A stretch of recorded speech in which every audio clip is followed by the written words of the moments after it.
तो दोस्तों एक बार फिर से आप सभी लोगों का स्वागत है नए टॉपिक के साथ। और आज की वीडियो में हम लोग बात करने वाले हैं thumb rule estimation for building projects.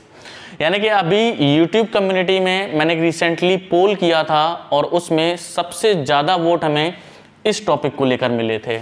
यानी कि बहुत सारे इंजीनियर्स को जानना है कि हमारी जो एक कोफिशिएंट बेसिस पर किसी भी बिल्डिंग प्रोजेक्ट की जो कॉस्टिंग होती है या फिर जो एस्टिमेशन होता है तो वो कैसे होता है। और आज की वीडियो में मैं आपको बताऊंगा कि जो आपके नॉर्मल बिल्डिंग के प्रोजेक्ट्स होते हैं और उनमें जो आपके ये मेन आइटम्स हैं तो इनके कोफिशिएंट क्या हैं।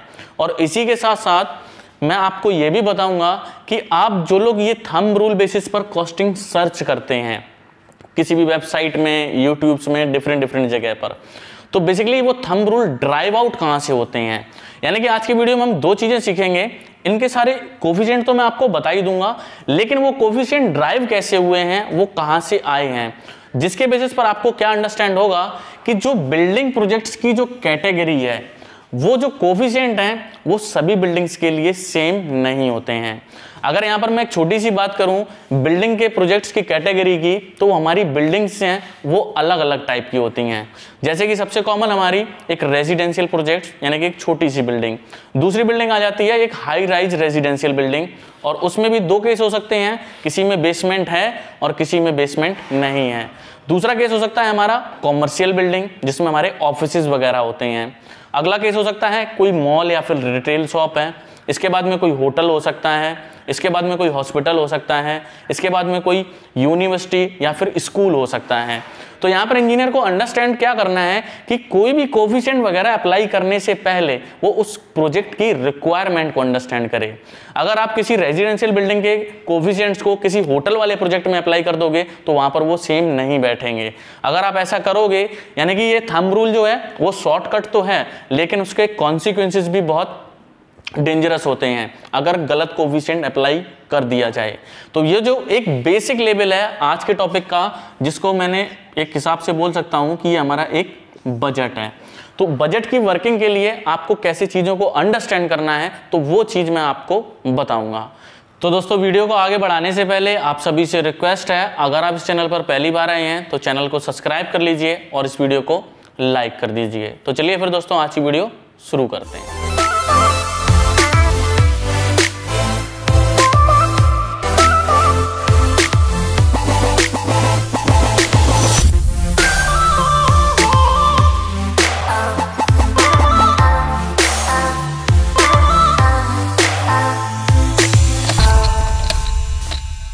तो चलिए दोस्तों अब मैं आपको बताता हूँ थंब रूल बेसिस पर या फिर कोफिशिएंट बेसिस पर किसी भी बिल्डिंग के प्रोजेक्ट की कॉस्टिंग कैसे की जाती है।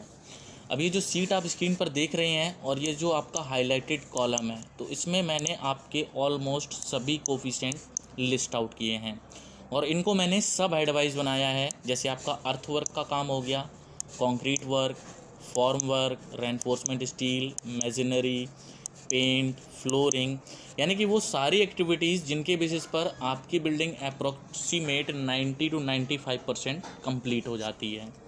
अब यहाँ पर बात आती है कि इन कोफिशिएंट को यूज कैसे करना है या फिर ये कोफिशिएंट ड्राइव आउट कैसे हुए हैं। तो वीडियो को आगे बढ़ाने से पहले मैं एक बहुत ही इंपॉर्टेंट इन्फॉर्मेशन शेयर करना चाहूँगा हमारे QS इंजीनियर्स, एस्टिमेशन इंजीनियर और प्लानिंग इंजीनियर्स के लिए।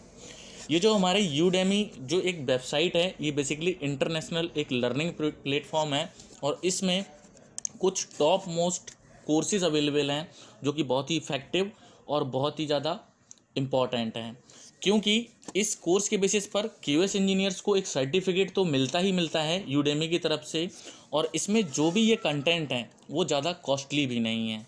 जैसे अगर मैं बात करूं quantity surveying and building estimation की, तो इसमें आपका 20 आवर्स का जो कोर्स अवेलेबल है और इसकी जो कॉस्ट है मात्र आपको 360 रुपीज़ में अवेलेबल है। और उसके लिए जो भी कूपन कोड हैं कोर्सेज़ के अकॉर्डिंग वो मैंने अपने डिस्क्रिप्शन में दिए हुए हैं। कोई इंजीनियर प्लानिंग इंजीनियर सीखना चाहता है यानी कि MSP के ऊपर, तो उसके बेसिस पर जो भी आपकी जो मेन एक्टिविटीज़ हैं तो उनकी डिटेलिंग भी है। ये कोर्स आपका 6 आवर्स का है। इसके बाद में और भी कोर्सेज़ हैं जैसे कि आपके E-टैप्स के बेसिस पर जो आपका डिज़ाइन एनालिसिस होता है, यानी कि जो आपकी IS कोड की गाइडलाइन डिज़ाइनिंग में यूज होती हैं उनका इम्प्लीमेंटेशन, फाउंडेशन की डेप्थ, कॉलम की साइज, ओरिएंटेशन, तो ये सारी डिटेल्स जो हैं ये भी आपका कोर्स अप्रॉक्सीमेट 20 आवर्स का है।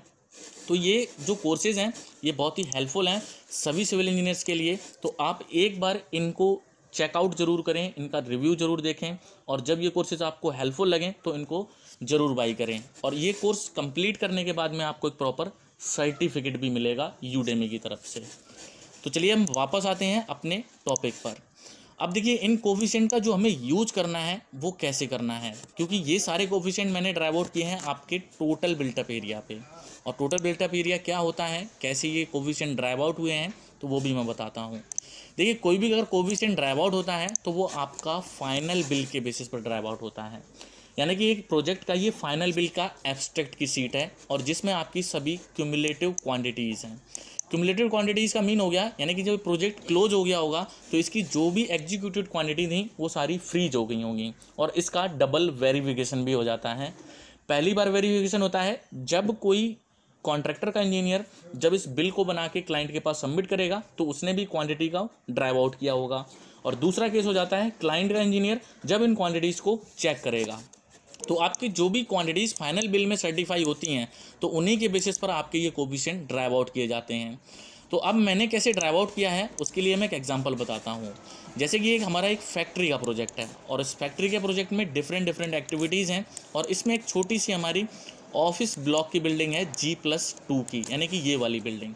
तो मैंने क्या किया है, इस बिल से जो भी आपकी क्वांटिटीज़ थी फाइनल बिल की, इस सिर्फ और सिर्फ आपके इस छोटे से ब्लॉक के लिए, यानी कि इस वाले ब्लॉक के लिए, जैसे उसकी फाउंडेशन की सारी क्वांटिटीज़, कॉलम की क्वांटिटीज़, आपकी प्लिंथ बीम की क्वांटिटीज़, उसके बाद में उसकी जो स्लैब है और आपकी टेरेस, और इनका जो भी बिल्टअप एरिया है, जैसे टेरेस फ्लोर का मेरा स्लैब एरिया है 6631 स्क्वायर फीट, फर्स्ट फ्लोर का एरिया है हमारा 7241, क्योंकि इसका एरिया थोड़ा इंक्रीज हो रहा है क्योंकि इसमें हमारा एक पोर्च स्लैब भी है।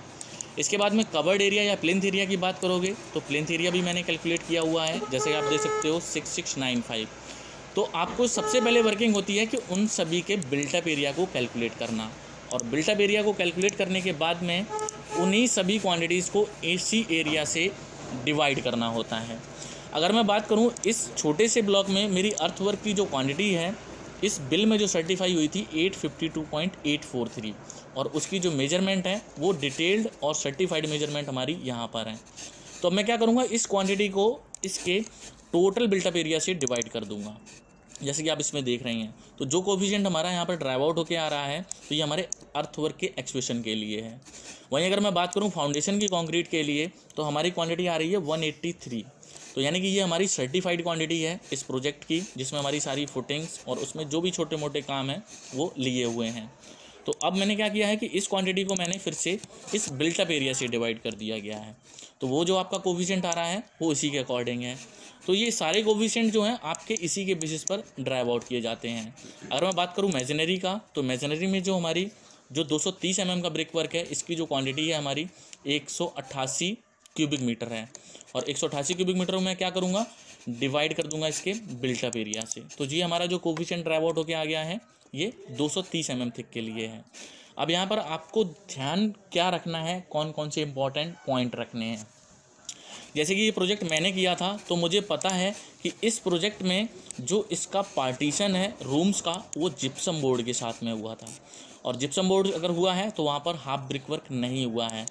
तो यहाँ पर अगर मैं क्या करूँगा, अगर हाफ ब्रिक वाला कोफिशिएंट मैं इसके अकॉर्डिंग ड्राइव आउट कर दूंगा तो ये कोफिशिएंट मेरा गलत हो जाएगा, क्योंकि उसमें हमारा जिप्सम बोर्ड के थ्रू काम हुआ है।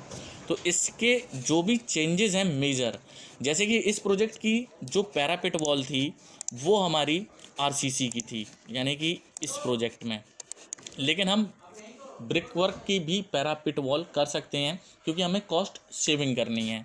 तो ऐसे छोटे छोटे पॉइंट्स की रिक्वायरमेंट को अंडरस्टैंड करके आपको ये कोफिशिएंट बनाने होते हैं, और आपके जो स्टैंडर्ड कोफिशिएंट हैं यानी कि जो मोस्ट ऑफ प्रोजेक्ट्स में फिक्स हो जाते हैं तो वही कोफिशिएंट मैंने यहाँ पर ड्राइव आउट किए हुए हैं।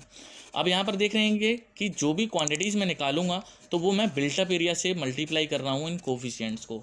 यानी कि अगर आपका एक कोई घर है या कोई छोटी सी बिल्डिंग है, अगर वो 1000 स्क्वायर फीट की है तो अगर मैं यहाँ पर इसको चेंज करूँगा तो ये क्वांटिटीज़ आपकी ऑटोमेटिकली चेंज हो जाएंगी। जैसे कि अभी मैं आपको दिखा देता हूँ, ये देखिए मैं इसको एंटर करूँगा तो ये क्वांटिटीज़ देखिए ऑटोमेटिक सभी पार्ट्स के लिए चेंज हो गई हैं।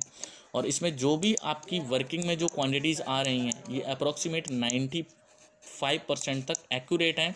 बस आपको चेक करने हैं रेट्स, जिसके बेसिस पर आपको कॉस्टिंग करनी है। आप इंडिया में कहीं पर भी हैं, साउथ में है, नॉर्थ में है, ईस्ट में है, आपके यहाँ के जो भी एक ऑप्टिमम रेट्स हैं किसी भी प्रोजेक्ट को एग्जीक्यूट करने के लिए, तो आइटम वाइज उन रेट्स को आपको फिल करना है। और क्योंकि उन्हीं रेट्स के बेसिस पर आपके ये अमाउंट को कैलकुलेट करके बता रहा है। अगर मैं बात करूँ 2000 स्क्वायर फीट के लिए, तो हमारा जो अर्थवर्क का खर्चा है वो 49,000 के आसपास है। और हर एक एक्टिविटीज़ की पर स्क्वायर फीट कॉस्ट भी यहाँ पर ये दे रहा है।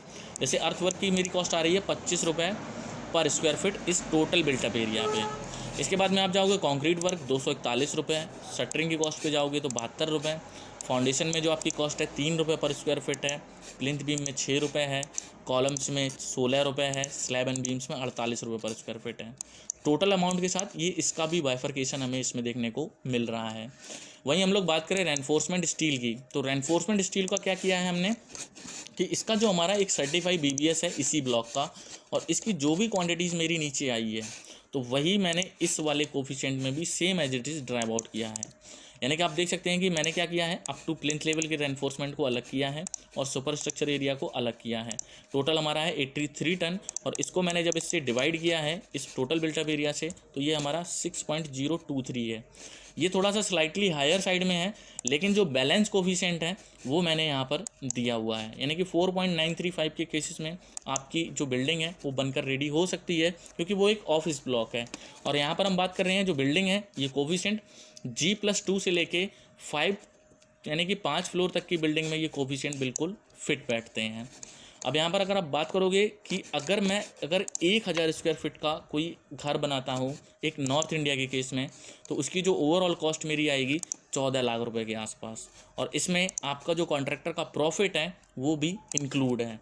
अगर मैं उसको निकाल देता हूँ कॉन्ट्रैक्टर के प्रॉफिट को, तो आपकी कॉस्ट आ रही है 1227 रुपये पर स्क्वायर फीट, और इसको मैं अगर मल्टीप्लाई कर देता हूँ आपके इस एरिया से, तो ओवरऑल जो कॉस्ट आएगी मेरी 12,27,000 रुपये। तो इसमें सारी जो कॉस्टिंग है वो आपको हर एक सब ऐड की देखने को मिलती है। और इसी के साथ साथ एक और इम्पॉर्टेंट इन्फॉर्मेशन मैं शेयर करना चाहूँगा, जो हमारा CPWD का है PAR। इसमें हमारी एक बिल्डिंग की कॉस्ट इंडेक्स होती है, जिसके बेसिस पर बहुत सारे गवर्नमेंट के जो प्रोजेक्ट्स होते हैं, जैसे कि जो भी उनके एम्प्लॉयज़ हैं उनको डिफरेंट लेवल्स के अकॉर्डिंग उनको क्वार्टर प्रोवाइड करना और उन क्वार्टर्स को बनाना। तो इसमें जो वेटेज का जो कंपोनेंट है वो हमेशा QS इंजीनियर, कॉस्टिंग इंजीनियर के लिए बहुत ही इम्पोर्टेंस रखता है।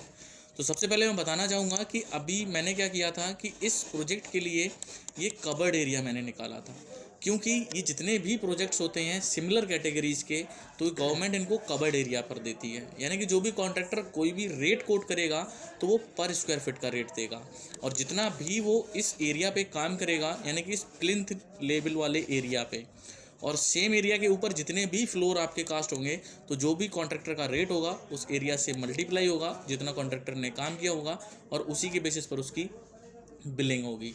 अब कवर्ड एरिया के केस में आपकी कोई भी प्रोजेक्शन होगा, कोई भी बालकनी होगी, कोई भी छज्जा होगा, तो वो इसमें कंसीडर नहीं होता है, क्योंकि कॉन्ट्रैक्टर को जो नेट पेमेंट होगी उसमें आपका यही प्लिंथ एरिया की जो आउटर लाइन ही कंसीडर की जाती है।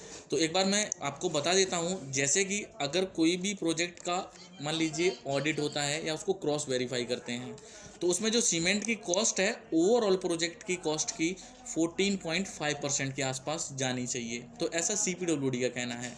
अगर मेरा रेनफोर्समेंट स्टील की जो कॉस्ट है वो इसके केस में 19.50%, यानी कि अगर मेरा प्रोजेक्ट 100 लाख का है, यानी कि 1 करोड़ का है, तो उसमें मेरा अप्रॉक्सीमेट 19 से 20 लाख के आसपास हमारा रेनफोर्समेंट स्टील कंज्यूम होगा।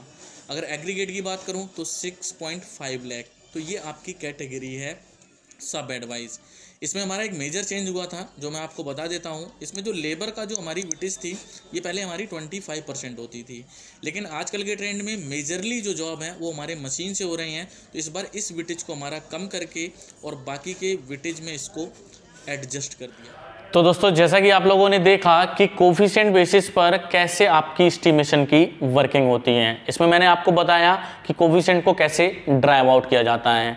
यानी कि अगर आप किसी भी प्रोजेक्ट पर काम कर रहे हैं और आप एक बिल्डिंग इंजीनियर हैं या फिर एस्टिमेशन इंजीनियर हैं, तो आप खुद के अपने कोफिशिएंट बना सकते हैं, और जो कोफिशिएंट आप खुद से बनाएंगे तो उसमें आपका जो कॉन्फिडेंस लेवल है वो एक अलग ही होगा।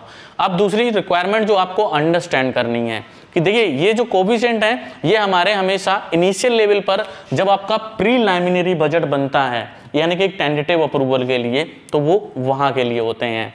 लेकिन जब आपकी साइट पर काम स्टार्ट होता है तो एक सर्टेन टाइम में, 1 महीने में, 2 महीने में, 3 महीने में, जब आपके प्रोजेक्ट की जो भी ड्राइंग्स हैं आपके पास रिसीव हो जाएं, तो ये क्यूएस इंजीनियर की या कॉस्टिंग इंजीनियर की रिस्पॉन्सिबिलिटी होती है कि वो ओवरऑल क्वांटिटी को ड्राइव आउट करे एक्चुअल ड्राइंग के बेसिस पर, और इन कोफिशिएंट्स को आपस में कंपैरिजन करे।